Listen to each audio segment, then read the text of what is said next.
Hey guys, we're out here with the UMG 6x6. This is the first time I've had a chance to get it out on the rocks. I've been kind of sticking around the house with ankle problems, but let's not talk about that. This is the first time for this truck on the rocks. It's kind of a test run for the truck and the bumper mounts that I made. I've changed the bumper out for the F100 bumper, and it took a little extra 3D printing to make it line up the way I wanted it to, otherwise it would have been too low. Anyway, we're going to put it on the rocks and see what happens.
Looks like it'll make it down, but it won't quite make it up.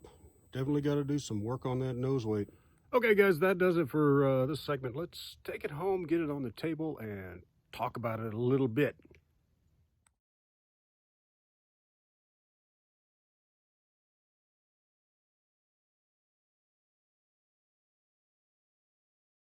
All right, guys, we are back from the trail. Now, there are definitely a couple of things about this truck that I need to address immediately. One is that singing servo. It's not strong enough to auto align or anything, so it just constantly sit there going until you bump it enough for it to stop.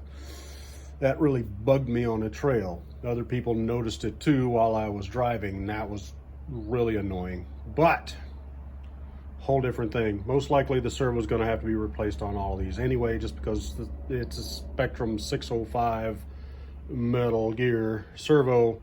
It does have a metal servo arm. I didn't notice that on the box, but I did notice it on the truck.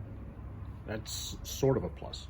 All right, the other thing is the outside painting on the body is really, really cool. I like it. However, if you get close enough, you can see that they did not back the inside of the body with anything. They just painted the outside, said, all right, that's good enough. So every time you get a scratch, you don't see like a silver or something like they did on the 1.9 Wraith. You see through the body in every place that you've scratched the paint off, like the door, the top corners, all of that stuff you can see right through the friggin' truck. I gotta fix that. Yay me. All right, the other thing is the body flaps while you're driving, and that just bugs me. So I'm going to go in the back, reinforce this section, which is, believe it or not, really, really weak.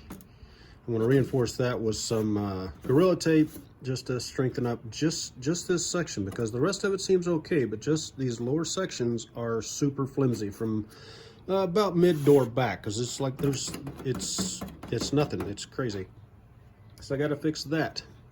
The other thing is this thing is 100% mechanically stock. Everything is just exactly the way it comes out of the box, and it needs weighted wheels. So next week I'm going to be adding the wheel weights all the way around. It's the same ones that I used on the other truck. It should bring these from 5 ounces up to probably going to do a little extra on these, probably going to bring them up to about 10 ounces, probably about double the weight, but it'll put all that weight down at the bottom, which is where I need it. So that's definitely a thing. There are a couple of things that I really like about this truck, and that is that you can actually pack your toolkit in a small toolkit like this and put it in the back. You can also carry your spare battery underneath in front of the tire. That helps a lot too, because you don't have to carry all that stuff on your person. It adds a little bit of weight, sort of down low, about transmission level, and in front of the axle, so it keeps it up there where you need it. You can also add all kinds of accessories and stuff like that, and it'll be just fine. The truck runs good. I'm not 100% happy with the way it just sort of carries the axles instead of actually dropping down. It's like there's too much strength in the springs on the rear, so I'm probably going to have to look into getting either a really thin oil weight in the center axle so that it actually moves the way it's supposed to, instead of just being so stiff that it just rolls the truck over when you're on a steep incline. Or I may just take the springs out and just leave that as a carrier axle with no weight on it. Not sure yet. We'll figure out what works. All right, guys, that's about all of it for the discussion. There's a million things to know about these trucks. I mean, it's a pretty cool little thing. Right now I've got a bungee cord that kind of slows that body down when you lift it, just so that it doesn't go wild and flip over and do more damage to the paint, which, as I said already, is not backed by anything. That really just irks me. You can actually see light through the paint job on the body. It's like they didn't even really care to do it. So I'm gonna have to back that with some paint. I have paint, so that's not really a problem. And that should do it for this one. Oh, look at all that chassis flex. Thanks for watching, guys. Black Friday, these things, if you catch a really good deal on one, I would definitely do it. The 6x6 is not exactly the darling of axial for some reason. Not a lot of people bought them. They are pretty dang expensive, and it's not really any better than anything else they've got, so that kind of throws it off. Anyway, thanks for watching, guys. Hope you enjoyed it. Hope you had a good Thanksgiving. I hope you have a good Christmas and a better next year. Good luck on the trails.